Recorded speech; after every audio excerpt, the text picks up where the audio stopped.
Hello, everyone, and welcome to Blogging Theology. Today, I'm delighted to talk again to Jonathan Brown. You're most welcome back, sir. Hi, welcome and assalamu alaikum and to everybody, and it's nice to be back. Although it's funny because I just saw you in person in London. We did. Now we're talking like now. I don't even know if it's 24 hours later. Now I'm in Washington D.C. and you're not. I felt in particular embarrassed because we had an English breakfast together, and we ate vegan bacon? These two strips of something on a plate. It's not going on my list of best breakfasts, but you know what? No. That's not the point. It was not about the food. No, but I felt embarrassed. You know, you got an American coming to London, and what did he get? He got this what in my view is disgusting vegan bacon. Anyway. But you know, actually, I went to Slough, and they have a place called like Kashmiri Cafe. It's a big building, actually. It's not a little. It's a kind of big building with a park around it, and they have. The guy was kind of. He was like, "Oh, you think you're going to eat all this?" But I ordered full English breakfast and then a Kashmiri breakfast, and they were both individually too big to eat on their own, and so I was really struggling, but it was delicious. So I had a delicious halal English breakfast, so you don't have to worry about that. No, the food was definitely halal, although questionable integrity. Anyway, I'm going to go there. It was good to see you yesterday. We had a fascinating conversation, but back to today. For those who don't know, Jonathan Brown is professor and Al-Walid bin Talib Chair of Islamic Civilization in the School of Foreign Service at Georgetown University in Washington. Is it Washington, D.C., where you are now? Yep. Cool. He's the author of the following books, Slavery and Islam. There we are. This is a classic work, very seminal work. And this one, misquoting Muhammad, The Challenge and Choices of Interpreting the Prophet's Legacy. If you've got any non-Muslim friends, I think it's a particularly good introduction to the subject. One of my favorites is this second edition of Hadith, Muhammad's Legacy in the Medieval and Modern World, because your PhD is in the subject. And this is your PhD, I think. Canonization of Al-Bukhari a Muslim, the formation and function of the Sunni Hadith canon. So I recommend all of those. It's actually written also the very short introduction to Muhammad, I think it's called, in the Oxford University very short introduction series, which again is really great for the general reader who doesn't know anything about Islam, I think. So that may not be an exhaustive list of all your books, but those are the ones I've read anyway. That's all. That's all. Oh, is it? I've read all your books. Now, Jonathan's kindly agreed today to discuss his critically acclaimed new book. Yes, there's another one titled, here we go, Islam and Blackness. And what a striking cover that is. I think it's a very brilliant book cover, actually. That's the size of it. Newly published with some very positive reviews indeed on the back cover. One, for example, from Imam Zaid Shakir, who's a professor emeritus now of Zaytuna College, and other scholars as well. And I just want to read just briefly what the dust jacket says on the inside front cover about the book. I assume the publisher wrote this rather than you. Well, I wrote it. Oh, you did? Okay. I think I wrote it. I think they say, what they do is they say, can you write us what to say on the inside of the dust jacket? And then I write it for them. They may check it and say, this makes, some person might write one that's lousy and they don't use it, but they've always used the ones I sent them. So. This is about you, though, so it's in the third person. It's commonly claimed, you write, or it says, that Islam is anti-black, even inherently bent on enslaving black Africans. Western and African critics alike have contended that anti-black racism is in the faith's very scriptural foundations and its traditions of law, spirituality, and theology. But what is the basis for this accusation? Best-selling scholar Jonathan A.C. Brown examines Islamic scripture, law, Sufism, and history to comprehensively interrogate this claim and determine how and why it emerged. Locating its origins in conservative politics, modern Afrocentrism, and the old trope of Barbary enslavement, that's a particularly common one on the internet, I noticed, he explains how anti-blackness arose in the Islamic world and became entangled with normative tradition. From the imagery of blackened faces in the Quran to Sharia assessments of black women as undesirable and the assertion that Islam and Muslims are foreign to Africa, this work provides an in-depth study of the controversial knot that is Islam and blackness, and identifies authoritative voices in Islam's past that are crucial for combating anti-black racism today. So that's the book, Islam and Blackness. The subject I wrote all of that except best-selling author Jonathan Brown. Everything. I probably just wrote this book does that, and then the publisher added that. Thank you for your honesty there. Yeah, you didn't write that bit. That's okay. So there's just something we need to clear the decks on this first, Jonathan, if I may. Some people might have an issue with the fact that a white guy, has written a book titled Islam and Blackness. And I know there's something that came up recently when you were in London a couple of days ago at SOAS, I think. And actually, this is something you address at the very beginning of your book, immediately, actually. What is your response? I mean, yeah, I've heard this a lot. I understand people. I mean, I'm not angry at people for having this criticism. It's just that I don't think that it has anything to do with the book. Like, I mean, if I were writing a book about, the experiences of Black Muslims, or, even kind of getting into like the fine grains or dynamics of anti-Black racism in the modern world, like, maybe my being a white guy is probably not helpful, or doesn't give me some kind of, perspective that I need.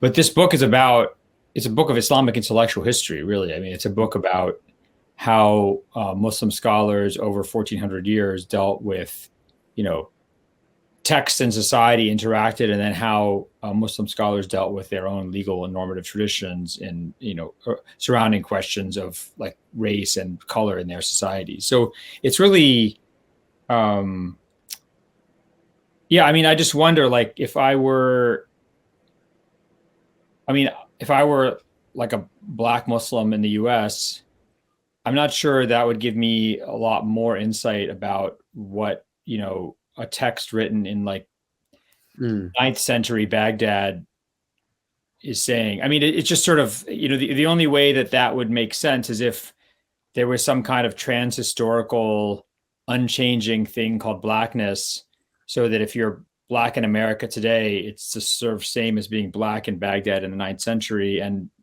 I think that it contradicts basically all the established understandings of race, which say that it's not some kind of essential thing that exists throughout time and space, but rather it's socially constructed. So I think that the criticisms are kind of, I mean, I understand someone's criticism if they think this is a book about being Black and Muslim, or about how challenges of being Black and Muslim, but this is a book about the interaction between Islamic normative tradition.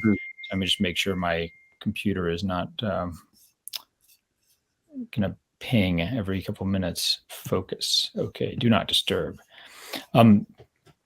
So, but that's not what the book is about. The book is it's about, and the funny thing is, like, we're all foreigners to the past. So none of us is from the past. Yes. The past is foreign to all of us. Yes. I think it's interesting to think about, like, what these questions assume about the work. And also, I mean, not to be kind of a pain about this, but someone could say, well, your book's called Islam and Blackness, so we have concerns about this. Okay, that's fine. I understand. I don't expect people to read the book, but there is the blurb that you just read, which tells you what the book is about, which I think that if someone read this, I think it would not probably make sense why you could have someone who's not like a Black Muslim today writing it. But I would also say that, I mean, I might as well also use this opportunity to say why I wrote the book. It wasn't like I woke up one day and I said, hey, I really want to write about Islam and Blackness or something. I mean, this was not, in fact, when I wrote the slavery book, Islam and Slavery book, people would ask me, oh, you should write, kind of a book on Islam and race or something. And I said, no way. I mean, I said, I'm not crazy. I'm not going to do that. Mm.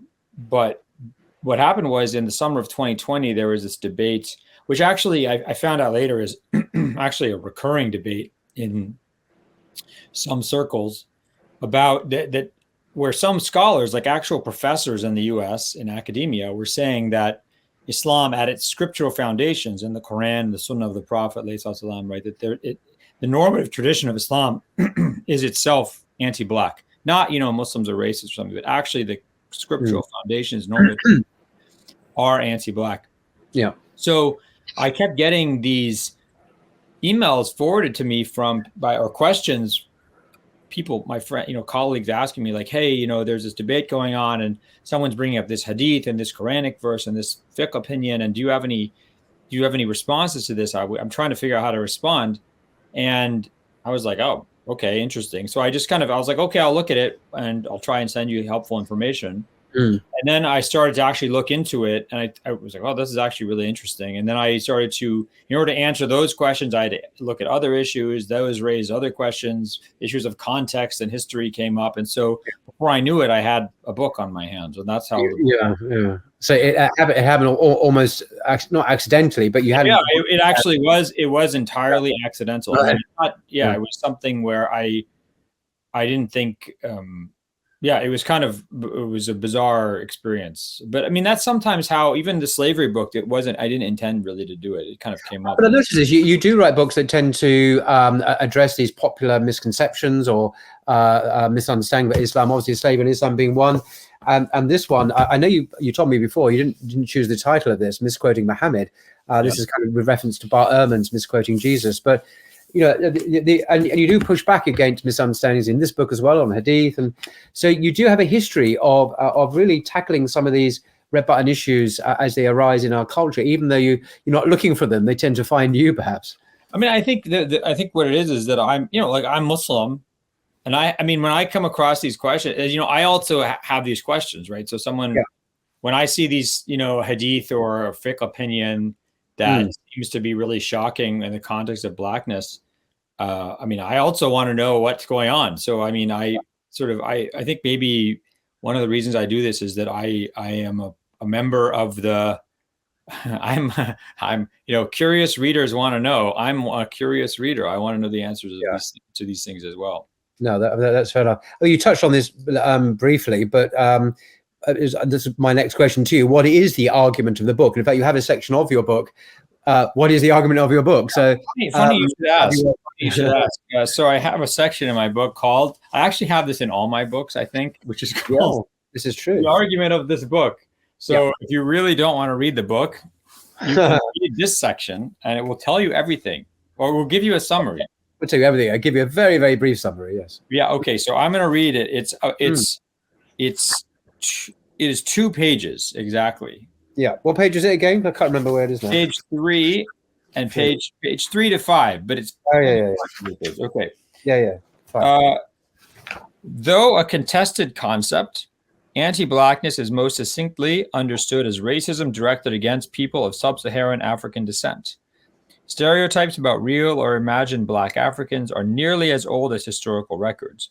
From ancient Rome to medieval China, however, these stereotypes rarely stood out markedly in societies that were often cosmopolitan and where skin color played a less important role than other markers of identity.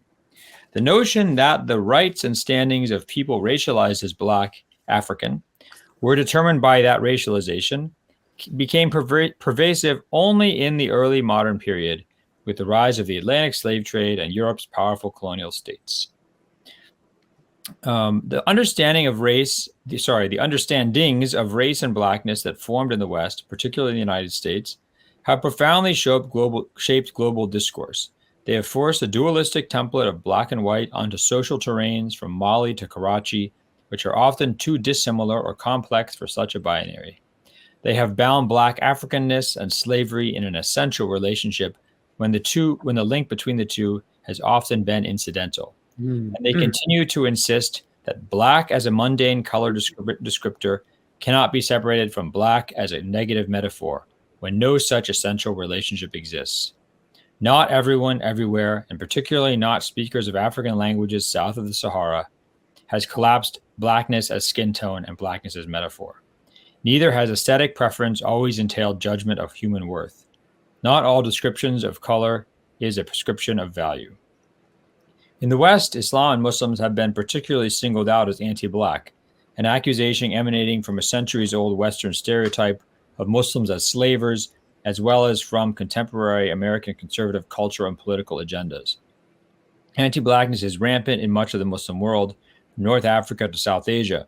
It causes real pain that goes unrecognized, but it does not originate in Islam's scriptures or its system of law and ethics. Islamic civilization inherited stereotypes about Black Africans from the Greco-Roman conviction that climate shaped both body and personality, and from Judeo-Christian lore about Africans being cursed with blackness and enslavement. Though prominent Muslim scholars opposed these ideas as antithetical to the Quran, the bulk of Islamic tradition indulged and added to this body of material. While anti-blackness did not define the lives and destinies of people with darker skin tones, from Morocco to India, Black African came to stand in for slave and correlate with inferior social status. The Sufi tradition, however, inverted this image, using it to represent the saint's journey from earthly subjugation to liberation through union with the divine. And it portrayed the Black African as the pious and devout slave of God who taught and inspired his or her social betters. In Islamic law, particularly norms around marriage, when the correlation of blackness with low status and undesirability was recognized, it was as a social reality that law had to manage, not as a norm for it to protect. Whether in Islamic law or how Black Africans have been perceived in other genres of Islamic scholarship, anti-blackness has been incidental, not essential. In law, Muslim jurists recognized that what blackness meant, whether it was attractive or unappealing, depended on where, when, and who was perceiving it. Negative stereotypes about Black Africans in Muslim writings on geography and ethnology were often mirrored by stereotypes about Slavs and Turks. And the association of blackness with slavery and primitiveness, including in the writings of many Black Muslims from the Sahel, ultimately turned not on phenotype, but on their locating blackness beyond the southern boundaries of the abode of Islam. Whether anti-blackness was incidental or accepted as social customs, however, leading voices of Muslim scholarship from medieval to modern times have rejected it and advocated vigorously for the Prophet's teachings that no race or tribe has any inherent value over another. As judges, jurists, and moral guides, Muslim scholars have had to balance a realistic accommodation of custom with their duty to enjoin right as heirs of the prophets. In light of the severity of the blight of anti-blackness today, it is clear that their duty as moral guides must be to promote an erasure of the color line. That's that section. Yeah, very eloquent. I just noticed something in terms of the way you express yourself in this, is that the word black itself, sometimes the word like Black African is capitalized, the capital B, capital A, but other times you have a small b when the word black is. Yeah. Well, what's the logic here in switching from capital to non-capital when you're using the word black? Yeah, so there's a lot of actually writing and debate around this in kind of various academic fields in the U.S., primarily in the context of kind of Africana studies in the U.S., kind of Atlantic world. The debate is that black can mean different things. So if I say, like this book cover is black, like that's just a color descriptor, right? If I say that, a person is black, well, now, I mean, I've never actually met anyone whose skin was actually this. Well, exactly. It's always struck me as this whole language of black and white. When I look at you, so I'm also not white. You're I don't mean to be rude, but you're more pink, shall we say? Yeah. So when we use it to talk about people's features, now we're getting kind of into more of a realm of figurative description, and also not just that, but race, but inscription, right? So somebody might, I mean, for example, languages in a lot of languages in Africa south of the Sahara, if you ask someone what color is your skin in your language, they'll say black, right? And that's just a description for them. It doesn't mean anything.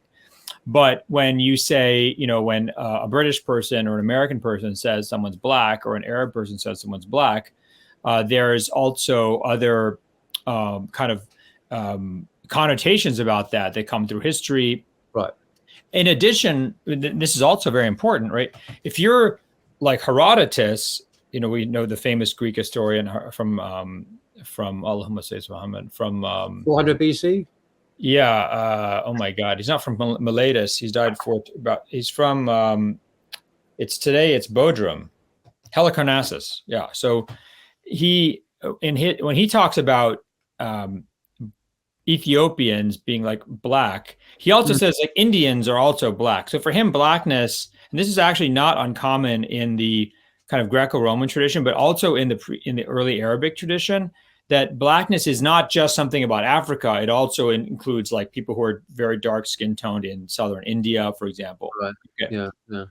So it doesn't. This is important, right? So when we say black in modern, kind of European linguistic traditions, and we're using it as a color to describe someone's phenotype, their presentation, their physical appearance. It's not just their skin color, right? We have associations about what their hair texture is, what their facial features are, right? So there's all these kind of stereotypical phenotype ideas that come along with saying someone's black. So that's becoming suddenly a lot more complicated than just saying the color black of this book. And so the question is, do we want to put a capital letter there to show that this is no longer just a neutral kind of normal color description anymore, but now we have other ideas about race and ethnicity and value and history and power coming into it. Then you take another step, right? Which is that some people will, it's very common to find this among scholars in Africana studies, that black can also mean, for example, if it's actually interesting. I think my friend giving me a ride to the airport yesterday is British Muslim. His family is from Zambia. Okay. Yeah, I actually saw you walking past with him to the car. Yeah, actually. exactly. So he when he went to visit his family members in Zambia, they said, you're not black, you're white. They said to him. It has nothing to do with his skin color. They meant like culturally, you're not from here. Like you're from white man, right? He just used the word, I think it's Mzumbu, you're one of these, like the word they use for white foreigners, right? Right. So it was really funny because someone's telling him he's not black, right? But in the UK, he's always being told he's black. Yeah. So the reason why is for some people, and this includes, by the way, some scholars and activists in, let's say, Black American culture or anti-racism activism in the U.S., where they'll say that black with a capital B is really it's not for people in Africa, from Africa.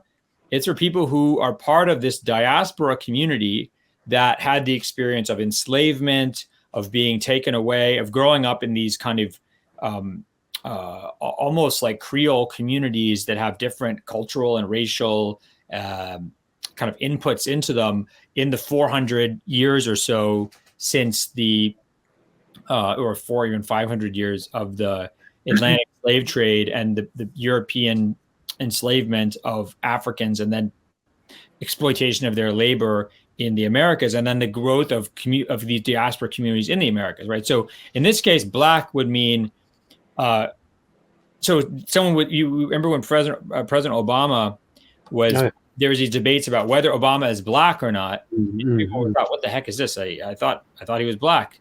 But the idea is, some people would say he's not black because he doesn't share. His father was from Kenya. His mother was white. His mother was white. The idea is that he doesn't share this black experience in terms of enslavement, segregation, oppression, exploitation of communities that come out of the diaspora. So there's all these debates about what black means, and people have come up with various ways, kind of conventions for using capitalization to indicate this.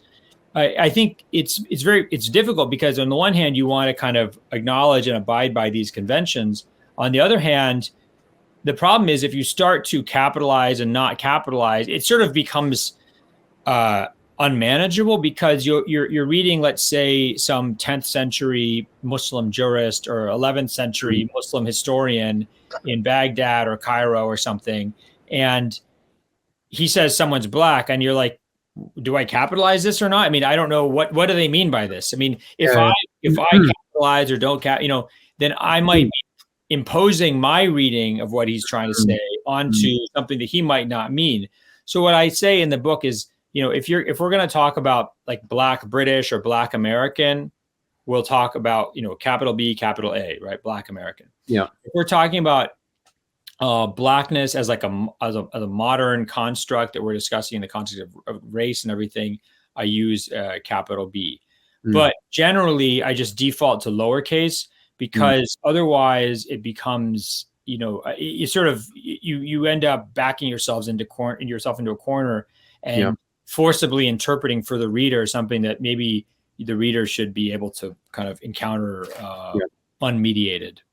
Okay, well, from that very sophisticated theoretical analysis of the dilemmas of how we capitalize words, I want to go to perhaps another extreme. In my experience at Speaker's Corner here in London, this occasional bear pit of a place, don't necessarily recommend it.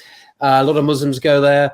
A lot of Christian missionaries go there, and they're not terribly mainstream. They're definitely anti-Muslim.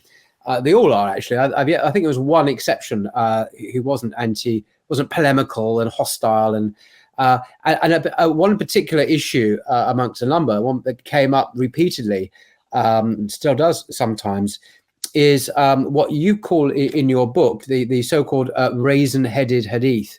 I'm not going to quote it because I'm not actually sure. Well, you say that it comes in different variants anyway. It's not like a single hadith. Some do mention the raisin-headed hadith words, others don't. But it's in Bukhari as well. But the accusations of anti-black racism in the Sunnah is the point here. And now, personally, I don't have an issue with it. I mean, what I think is not really the point. But what is the most likely wording of this hadith, and why is it problematic? And how do you respond to it? I mean, is it an example of racism from the Prophet himself? Yeah. So, I mean, I think so. The hadith itself occurs in several variations. The general, the pretty consistent part is that you should obey your commander. So it's in the context of essentially like being on a military campaign. Right? So obey your commander, even if he is. So some versions will say like a mutilated slave.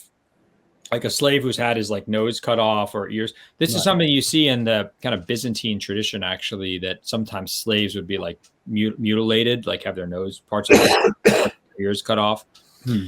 And then some versions say, even if he's an Ethiopian slave. Right. And then some versions say, even if he's an Ethiopian slave who's Rasu Kazabiba, his head is like a raisin, right?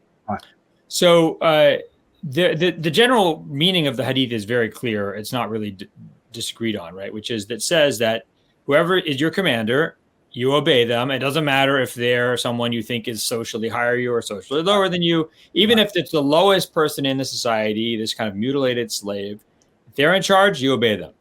Right. This was then extended kind of analogically to apply to any kind of official in authority. So one of the instances in which the hadith is actually transmitted, and the main transmitter of the hadith, the companion Abu Dhar al-Ghifari, he settles after the death of the Prophet. He settles at a place called Rabadha, which is like kind of a, if you were go on the trail from Mecca, Medina to southern Iraq, you would pass. It's sort of like a station way, and it's also where all the zakat camels, the camels who were collected for charitable tax, were pastured there.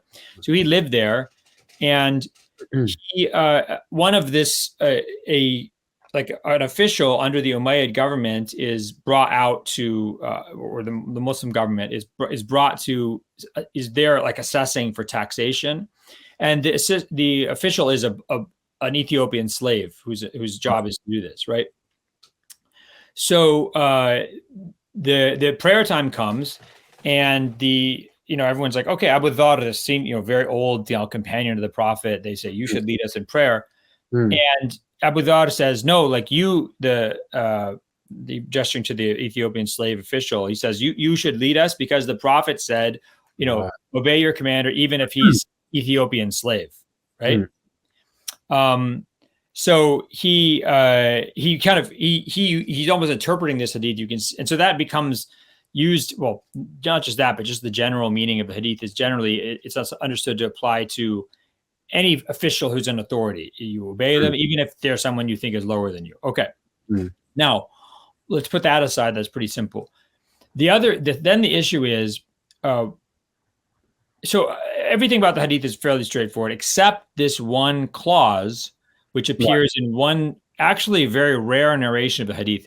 This narration is in Sahih Bukhari, but it's bizarre because it's not in other books. It's actually not the most reliable narration of the hadith. If you were to get all the different narrations of the hadith, the part that has the clause that says his head like a raisin, that is actually a minority clause, right? So this is specifically in one version. It's not the most reliably transmitted version. It's in Sahih Bukhari, so people don't really debate its authenticity.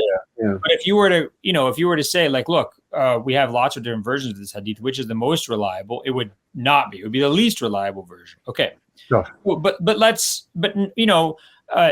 No pre-modern scholar that I know of, and no modern hadith scholar that I know of, has ever argued that this clause is somehow false or has been added in. So let's deal with it as if. But indeed, and you say, to continue, in the book that in the early centuries of hadith commentators, this was not understood, this particular clause or the whole hadith in any way is pejorative in a negative way at all. It was only much later that it was understood with perhaps more racist so or in the early overtones.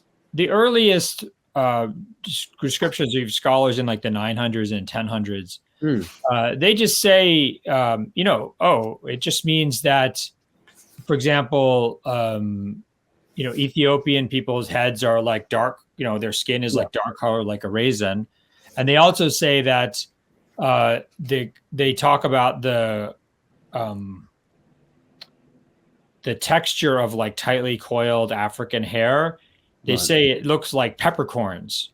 So if you have, it looks like a bunch of peppercorns together. The texture of the outside, the kind of wrinkly texture of the peppercorns.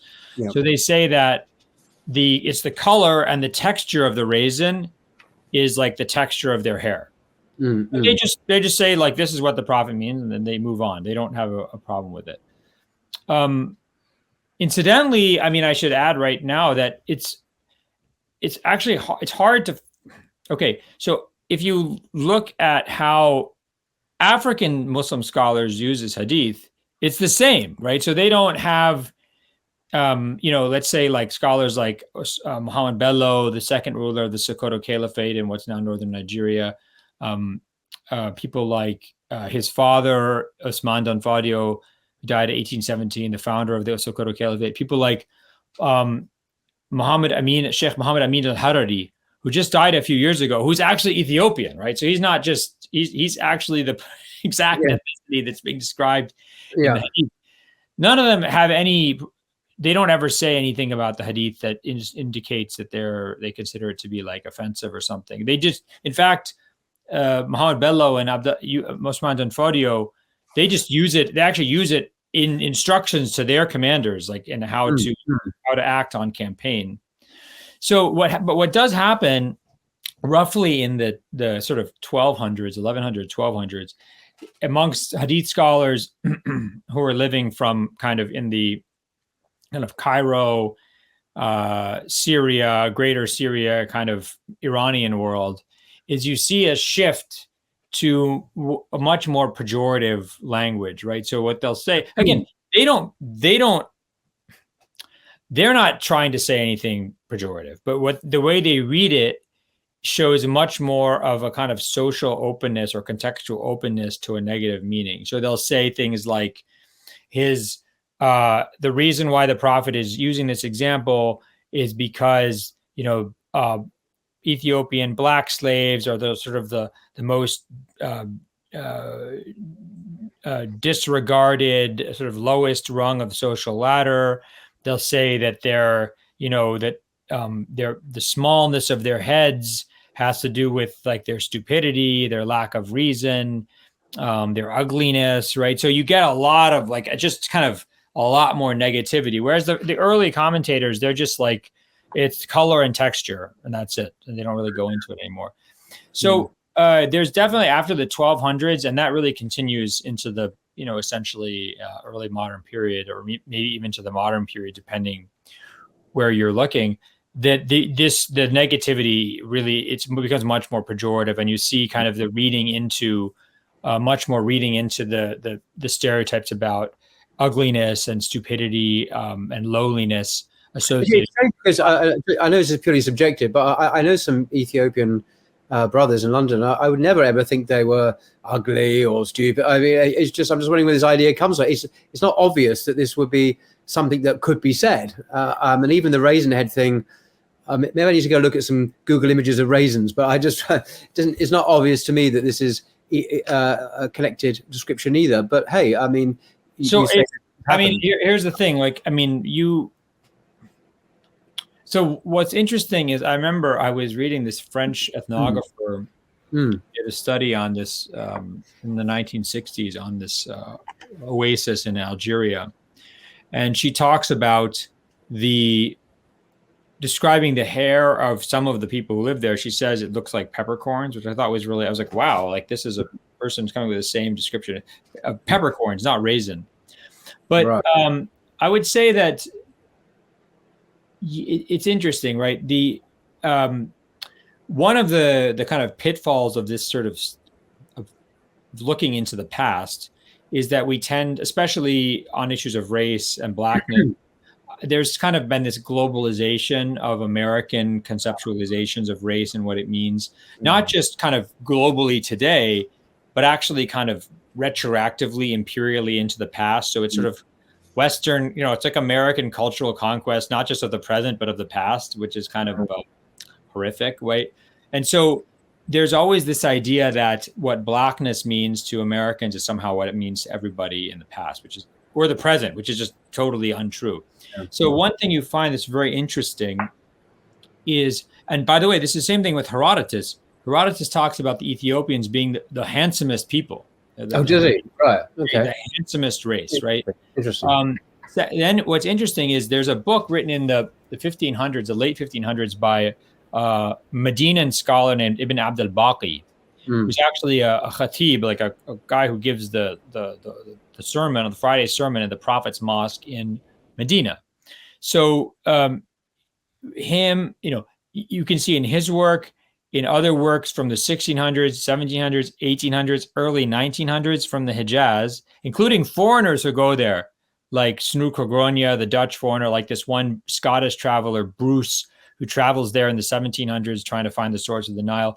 They all say the same thing, and they note the same thing, which is that people in the Hijaz are absolutely obsessed with Ethiopian women.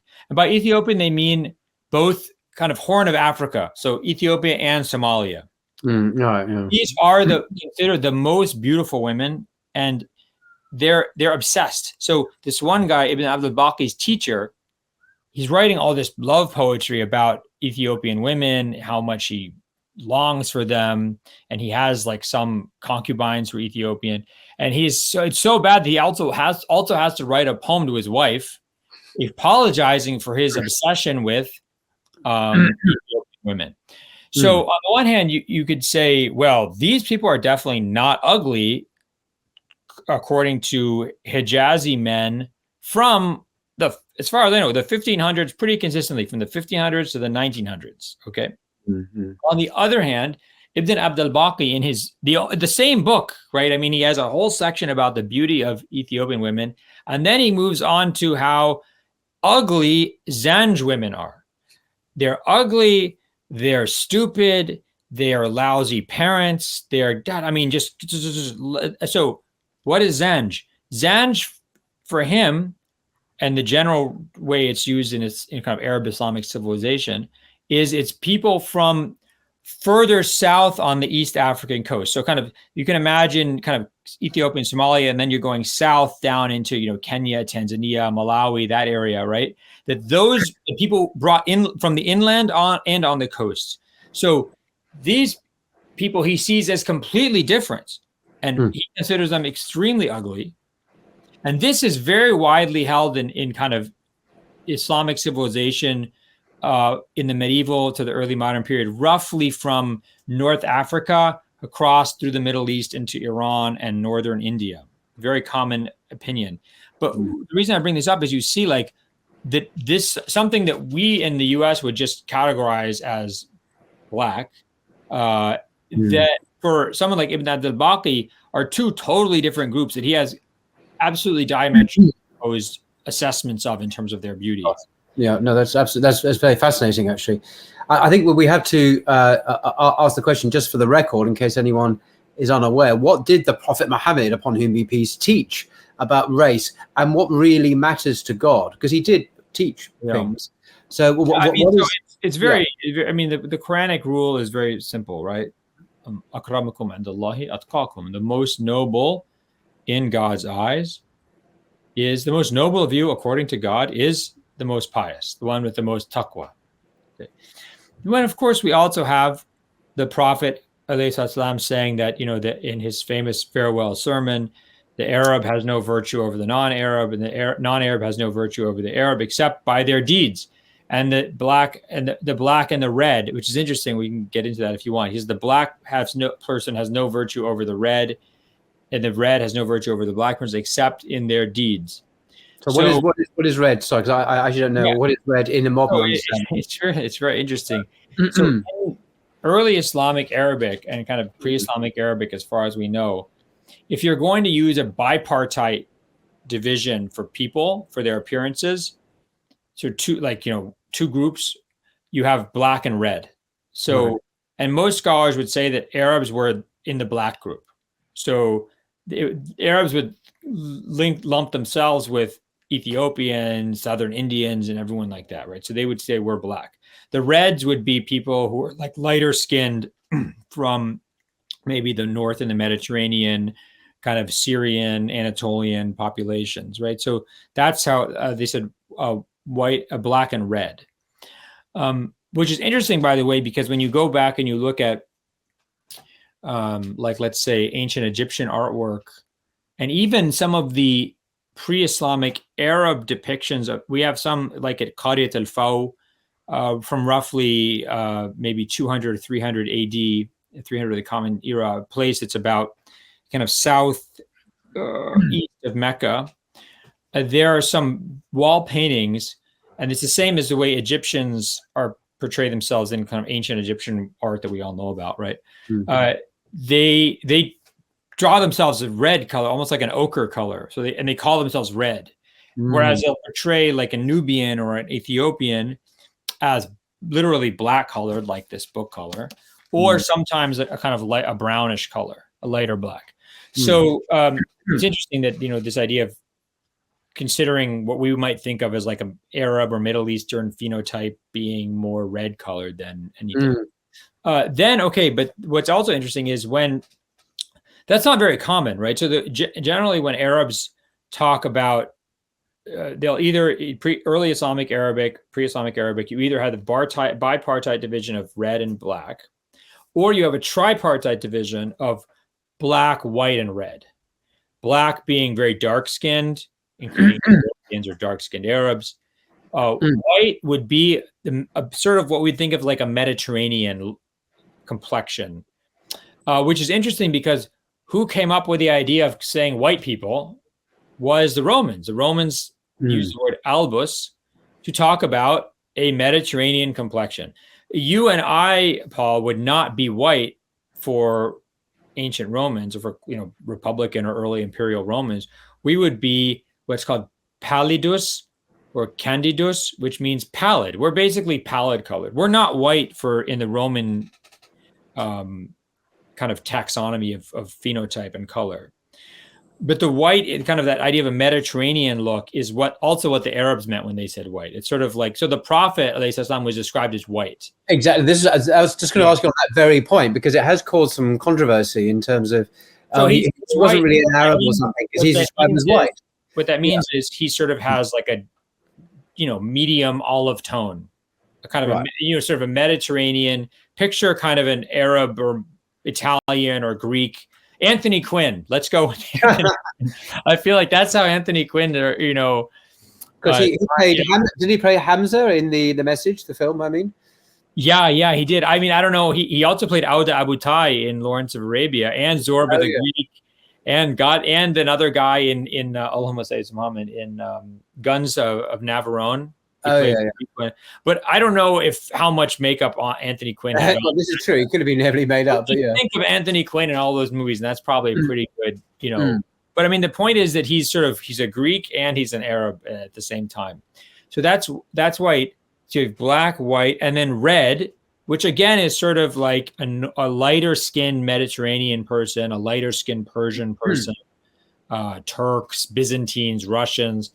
What's interesting is when Muslim geographers start to either travel to or hear reports about Northern Europeans, people like the British, Celts, Irish people, that just, it's like off the radar for them. They don't know. They say they're red colored. They say they're blue colored.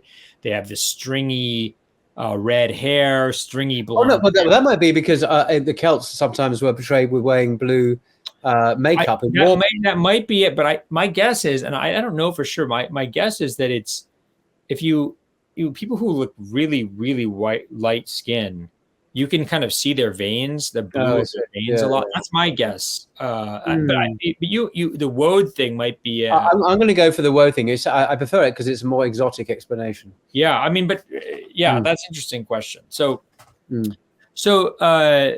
now what's interesting is, as well, and very important, is that I just mentioned that when early Islamic, kind of Arabs of the time of the Prophet and early Islamic Arabia, pre-Islamic Arabia, if they're going to talk about people's looks, they'll say either red and black as the divisions, or black, white, and red. If they use black and white, they don't use it for people's appearances. So black and white is a metaphoric. Right. It's metaphoric. It means noble and ignoble. So when this term is used in the Quran and the Sunnah and so on, people with black faces, not to understand that as a racial classification, then. It's not. No. If you say in the Quran, it talks about, for example, when people hear news of that they have a daughter, their face is blackened. On the Day of Judgment, there will be faces that are blackened and faces that are whitened. Yeah. This doesn't mean they suddenly look like an African person, or they suddenly look like, David Bowie or something. That's not what this means, right? And Muslim commentators are very clear about this. First of all, they debate whether or not it's just totally metaphorical and not physical at all. But in the case, let's say, for example, in this world, it's obviously metaphorical, right? Because it's not like your face gets dark or colored when you get bad news. If anything, you might get lighter colored. The blood drains out of your face. But in terms of the afterlife, when the believers, their faces are whitened, and the disbelievers, their faces are blackened, what they say is this is obviously the whiteness of nobility and ennoblement before God, and the blackness of perfidy and kind of debasement before God. And what if they say it's physical, what they'll say, it's a sawad yukhalif kul anwa' as-sawad, right? So it's blackness that differs from any kind of blackness in this world. It's like an otherworldly color that is not related to phenotype. Like, it's not like everybody who, again, it has nothing to do with black and white in this world. And what's really interesting is when you go to, let's say, famous Arab poets who are writing in the 800s, like Al-Mutanabbi, but at this time, right, when their commentators are writing in the 900s and 1000s, by this time, anti-blackness has become common amongst Muslim scholars from Iraq to Iran in that time. They've been influenced by the same kind of anti-blackness you'll see in the rest of the Mediterranean world, which we can discuss later if you want. But what's interesting is even those scholars who are culturally primed to see black people as lower and white people as higher, when someone like Al-Mutanabi uses saying like this guy is black or this guy is white, they don't interpret it. In their descriptions, they'll say, "Oh, he means noble and ignoble," right? So the strength of this notion that black and white as a distinction is really something that is first and foremost metaphoric. Right. That persists even after anti-blackness has become rampant. Right, that's interesting. When I read chapter 4 of your book, Islam and Blackness, I didn't realize. When I started on the first sentence, I didn't realize it was a quote, and maybe that's deliberate. The shock value.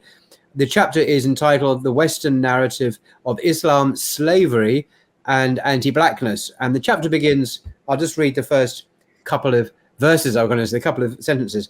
The Muslim slave trade was 200 times greater than the American slave trade. Moreover, while Westerners had fought to an end slavery globally, Muslims continue to buy and sell human beings. White guilt, it would seem, was uncalled for. And then you say, so tweeted the Canadian far-right identitarian Stefan Molyneux in 2018, not long before he was banned from the platform. And absolutely right. So the question really is about the Barbary slave trade in part. And this also, it has a theme that's come up at Speaker's Corner and certainly on social media as well. And I'll just read a sentence from Wikipedia, which I looked up earlier, about this. The Barbary slave trade, it says, involved slave markets on the Barbary coast of North Africa, which included the Ottoman states of Algeria, Tunisia, and the Sultanate of Morocco between the 16th and 19th centuries. European slaves were acquired by Barbary pirates in slave raids on ships and by raids on coastal towns from Italy to the Netherlands and Ireland and southwest Britain. As far north as Iceland, I didn't know that, and into the eastern Mediterranean. So this is like a huge, almost global slave trade. So in terms of Western narratives on Islam, slavery, and anti-blackness, I mean, what is going on with the Barbary slave trade, and why is it? Why are you talking about it in your book on Islam and Blackness? Yeah, well, it's very important when we think about the way in which this notion of Islam is anti-black, how this idea comes about, and how why it continues so strongly. And what I say is that it could be traced back to, I'm going to say 4 or 3 or 4 kind of root causes. I'll list the root causes and we'll count how many I listed in the end. So the first one is this idea, which is very present in Western Europe, from France, Spain, England, and then also the American colonies of the northern United States, what becomes the United States, right? This idea that Islam and Muslims so Islam is a slaver religion and Muslims are slavers. So this association. Now, in this case, it's enslaving Europeans. So what happens is from roughly the 1500s until really the early 1700s is kind of the heyday of the Barbary slave trade, is that pirates, raiders operating out of, Algiers, especially Morocco, Tunis, to a certain extent, are capturing French, Italian, British, and American ships and capturing the crews and the passengers, if they're passengers, and keeping them in slavery, usually for purposes of ransoming them, right? So they want to ransom them back to their families for money, right?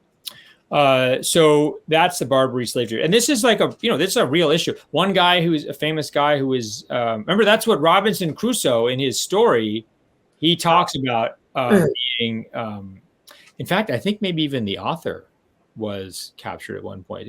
We can look that up, or the viewers can look this up. Robert Louis Stevenson, the author. I can't remember who the author was. Who the hell's the author of? Because I haven't actually read the book. Robinson Crusoe. Anyway, I'm forgetting who wrote this book. Anyway, so it's a very early novel, so it's much earlier than Robert Louis Stevenson. Okay. Yeah. But the John Smith, the guy who's one of the founding figures in the Jamestown colony, was also captured by pirates. Right. Now, these Muslim pirates, these raiders, it's a real cause of fear in the kind of public imagination. In fact, the song "Rule Britannia," Britannia, Britannia, rule the waves. Britons never ever will be slaves. What is it talking about? This is actually talking about the being powerful at sea and then not being enslaved by being captured by the pirates. Wow. And so this is very important, and this persists in popular imagination until the present day. I have a list in my appendix in my book of all the movies, including some movies in the 1990s and 2000s, that have totally extraneous scenes of white women, especially white women, being auctioned at these North African slave markets. Today it's like a vestigial, but in some of the earliest, one of the earliest genres of films it's called the Sheikh genre, where white Europeans, especially women, get captured and sort of romance/seduced by these sheikh figures, right? So there's this very mixed up, there's a lot of, you could put kind of British and American culture on the couch for some analysis here, because on the one hand, they're terrified of being captured. On the other hand, they're terrified of falling in love. Another thing, by the way, there's a lot of obsession with the idea that Muslims will sodomize you. This is a huge theme in this Barbary narrative, is that you're going to get sodomized by the Muslim captive. It's there's a little too much focus on it, in my opinion. Okay, so I'm not a psychologist. No, but in our post-Freudian era, it's impossible not to see deeper. So what happens is this. Just to say, it was Daniel Defoe. I just looked it up. It was increased in 1719. So much earlier than the person I mentioned. Yeah. So what happens is, what's interesting though is by the early 1700s. The strength of the Royal Navy and of other European navies has actually turned the table. So after that, it's actually more European pirates and raiders and ships who are capturing Muslims in the Mediterranean. And there's a very, brisk trade in slaves of Muslims from Morocco and Algeria and that area being captured at sea and sold as slaves in cities like Naples, Genoa, up through the mid to late 1800s, or the 1860s, 1870s, 1880s, really kind of, healthy trade of slaves being Muslims captured at sea and brought and sold as slaves, usually for domestic slavery in places like Naples and Genoa. So what I'm trying to say is that it transforms from a reality into this kind of phantasm that remains kind of a potent part of the European mind, Western European mind, and American mind until the present day. Their board games, their novels, their films, their everything. What's interesting is not only do you have a genre of people writing really their own experiences, kind of coming back and saying my time as a captivity in the Barbaries and on the Barbary coast, but it also becomes something where people write fake ones. So you get people writing these best-selling stories of how I was captured, especially British or American women, how I was captured by these Moorish slavers, and they're horrible, like black African slaves, but they're made up there. So this is there's a hot market for this. So that's one important origin for this. The second is, so we say, well, what does that have to do with blackness? Okay, here's the second part. When after the abolitionist movement, which is based mainly in northern United States and Great Britain, really has its big victories in the early 1800s, in the 1830s, in 1807 with the end of the British banning on the slave trade in most of the British. You read it all about in your other book, by the way. A very interesting read there. Yep. In the 1830s with the prohibition of slavery in Britain and many of its colonies, not all. Oh, not all. Okay. Yeah. And then attention starts to turn amongst abolitionists to non-Atlantic slave trade. So the Atlantic slave trade has been ended or crippled significantly. Then they start talking about, okay, they say there's two kinds of slavery. There's the Christian slave. They say it was incorrectly called the Christian slave trade. It has nothing to do with Christianity, but Europeans did this. We've now stopped. The other type is the Mohammedan slave trade. And so for the kind of Europeans and Americans thinking about slavery globally after the 1830s, the only other show in town for them is what they call the Mohammedan slave trade. And so this is, of course, completely inaccurate. It's not inaccurate to say that Muslims were engaged in the slave trade in, let's say, trans-Saharan or across the Red Sea or in the Indian Ocean. Yes, of course, Muslims were involved in this. No one's denying that, right? But the idea that it's only Muslims doing this is totally incorrect. We know that there's all these intra-African kind of circuits of slave trade, whether it's from what's now like northern kind of Nigeria down to the southern coast of places like Ghana, or whether it's the Christian Emperor Menelik II in Ethiopia in the late 1800s, who's expanding his state and capturing and enslaving other Ethiopians and non-Ethiopian Africans. And so this is a Christian ruler who's doing this. But the point is that from this point on, from really the mid-1800s onward, you get the idea that the Arab Muslim slaver, now their other target is the Black African, the peaceful Black African native who's just, and this is not my idea, but this is how it's portrayed, they're out and, dancing and doing various noble savage things. And then the evil Arab Muslims come in and enslave them.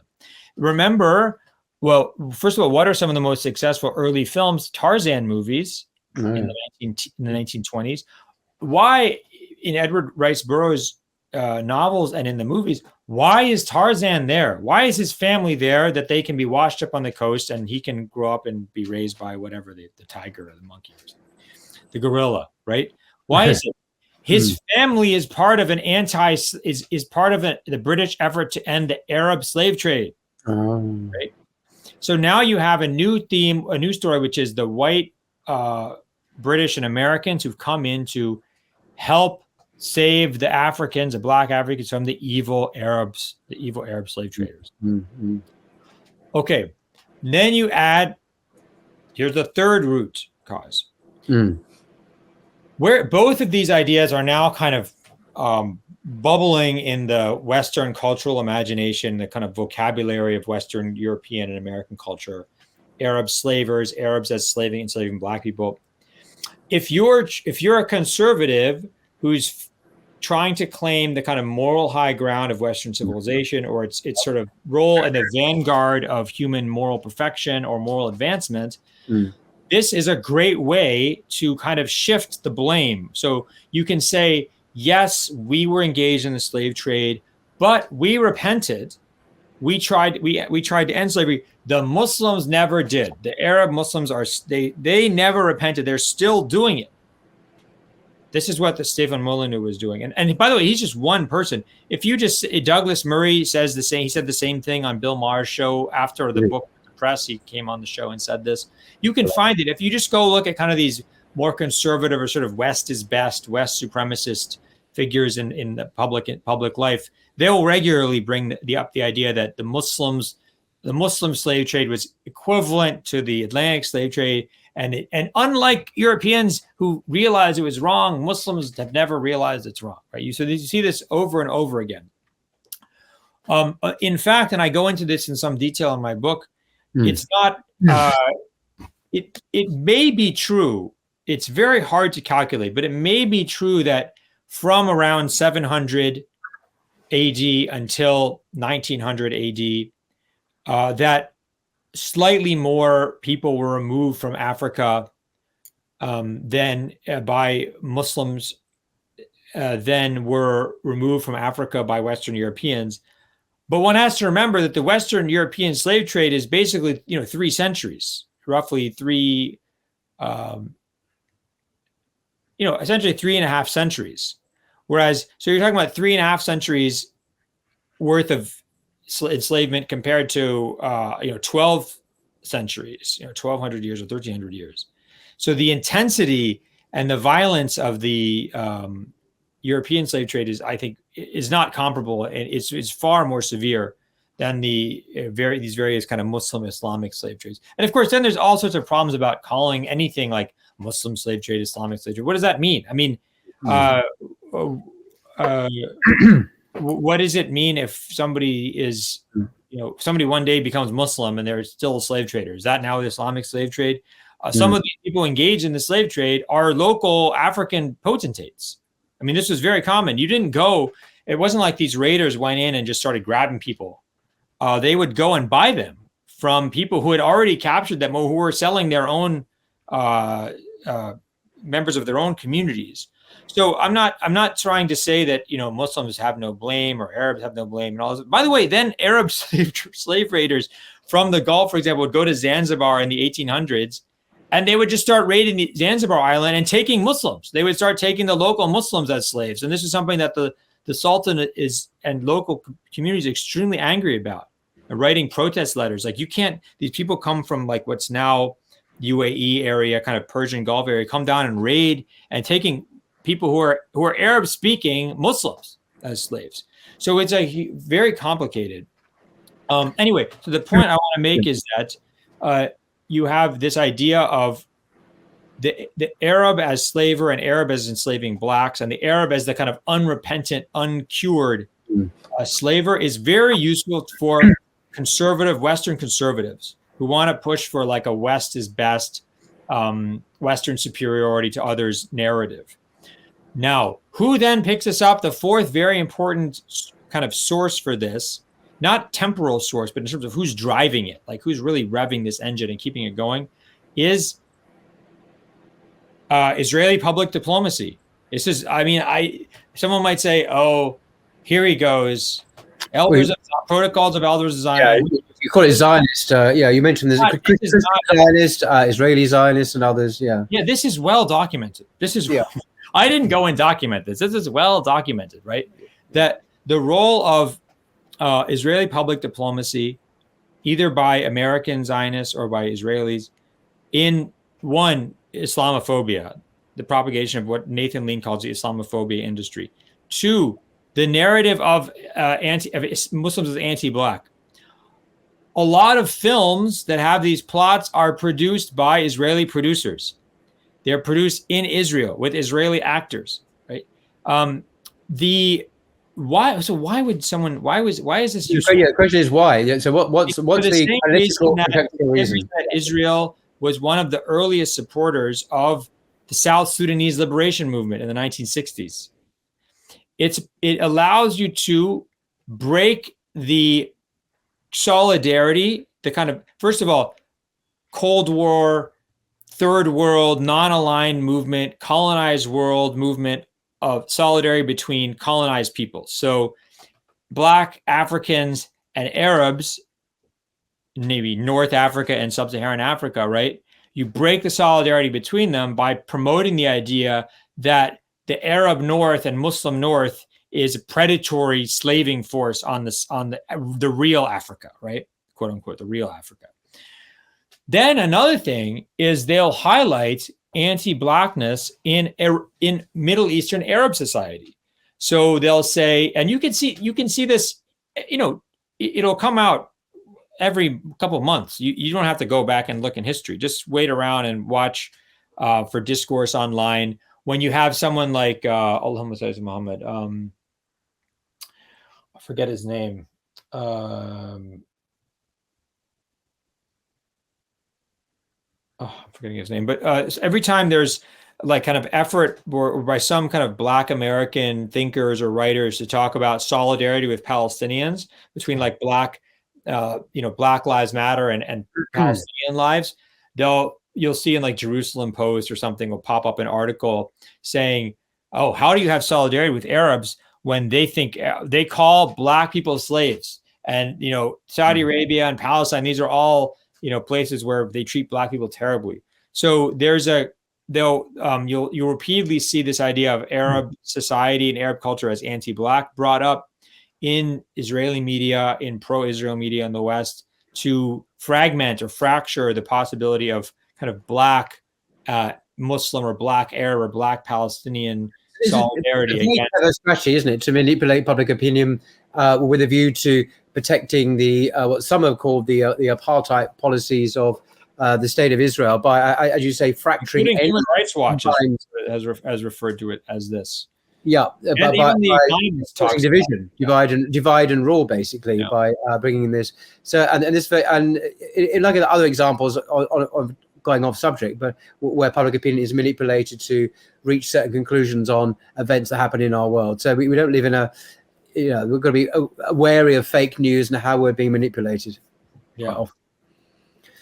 Okay, well, but just draw to a close. But I was struck by a sentence very early on. I was struck for several reasons in your book, in your preface, and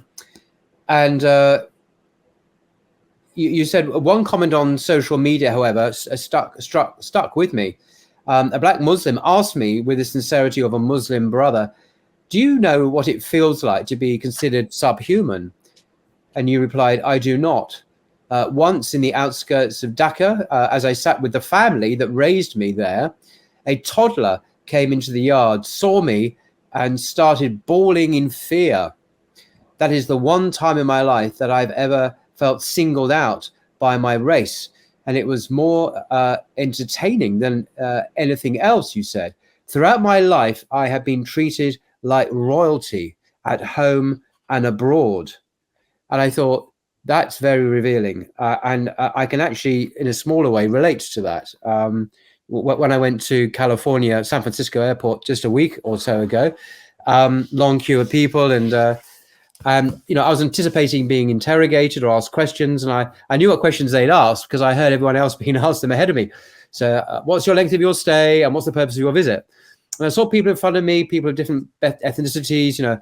One woman was taken away. I don't mean in screaming. I mean, she was, a guy, the immigration guy said, can you come over here, please? And this person came away and took this woman away for, I don't know, questioning. I have no idea why. And then came my turn. So I was all prepared for questioning. And the whole interview lasted about 4 seconds. I remember it was like, purpose of visit. I was saying, seeing friends.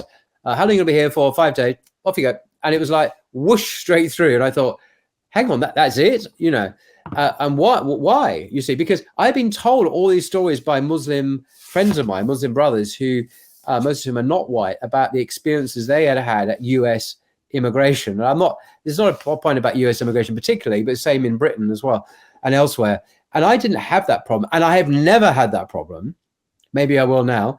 But your experience of being treated like royalty, this sense of effortlessness of just passing through things, of being accorded a welcome, and it almost becomes the normal behavior. And it's not the experience of many of our brothers and sisters who share the same views, the same faith, sometimes the same marriages and so on. And this whole notion of white privilege, whatever that may mean, but nevertheless, comes home with renewed force. And I thought in that comment in your book and in my recent experience in the United States, I'm not complaining, by the way, I'm glad I got through your country's immigration very easily, but I was aware that how different it could have been for some people I know. Yeah, I mean, the question is, if you were to, or if I were to be wearing like a shalwar kameez and have like a big beard and like a little Pakistani hat on or something, I think we would get treated very differently. And that's not to say that there's that's not to kind of try to problematize the notion of white supremacy, I think, or white privilege. I think these are, very well established facts. But I think what it means is that this idea of the racial Muslim, right, that being racialized as Muslim is not necessarily about your actual ethnicity or your skin color, but that there are other signs you send of your Muslimness. Yes. And those will also racialize you as a Muslim in the eyes of the other. And I think this is important because sometimes people will kind of be like, there's no Muslim is not a race. This is nonsense. How can you say this? And it's, understand where they're coming from, because they're like, look, other race is about your kind of your ancestry and how you look and things like this. And, Muslims look like everything and they have all sorts of ancestries. But the fact of the matter is, in the eyes of the sort of general non-Muslim public, there are certain signals that mean Muslim. And that if you give those signals, then you'll be racialized as a Muslim. And you can't get out of that, right? There's nothing you can do. You can't say, to the guy at the border, I'm moderate. I have no problematic views. I'm wonderful. I love baseball. I'm a Sufi sheikh, and it won't matter, right? You've become racialized as a Muslim. That's what this concept of racialization means. Is this notion of people reading into you something, people more powerful than you reading into something about you that they make indelible and unalterable. Yeah. Anyway, it was a wake-up call. Perhaps we can conclude there. And this is the book we've been talking about, Islam and Blackness, with this incredible cover by your good self. It's quite substantial, with some very positive reviews indeed from very distinguished scholars and experts in the field on the back cover. I do recommend it. It's not been out long, and presumably it will come out in paperback in due course, I assume. Yeah, I think so, usually. And I usually try and stuff some extra things into the paperback. I like when because they'll send me I'll say, before you do this, I try to stuff more stuff into the footnotes, so the paperback versions of my book actually have stuff that hardbacks don't have. They have more stuff, more data stuffed in there. Yeah. Gosh. And I'm going to plug another one of your books. One of my favorite by you is Misquoting Muhammad, The Challenging Choices of Interpreting the Prophet's Legacy in the Contemporary World. This is an outstanding introduction to the whole subject of Islam and how we interpret the Islamic tradition today. You tackle a lot of really thorny issues about 434. We're not going to go then, Quran 434, and lying about the Prophet, and when Scripture can't be true. These ideas, some people saying no to the Scripture because they don't agree with it, and hermeneutics, interpretation. So it's full of history and narrative, as well as taking on board complex theoretical questions about how, in the modern world, we understand and take on board the scriptures of Islam. So that's my favorite, particularly for non-Muslims and Muslims as well. I certainly learned a huge amount from it. So do you have any concluding words, Jonathan, before we wrap up? Thanks for having me on. That's my concluding word. And I'm happy that you sort of let me ramble on and no, your rambling is always edificatory and interesting. So once again, thank you very much, Dr. Jonathan Brown, for your time. I'll put a link to the two books I mentioned, primary ones, Misquoting Muhammad and Islam and Blackness, in the description below. And if you haven't got them, get them both. They're both worth your time, and share them with friends as well. So, Assalamu alaikum, until next time. Thank you. Thank you.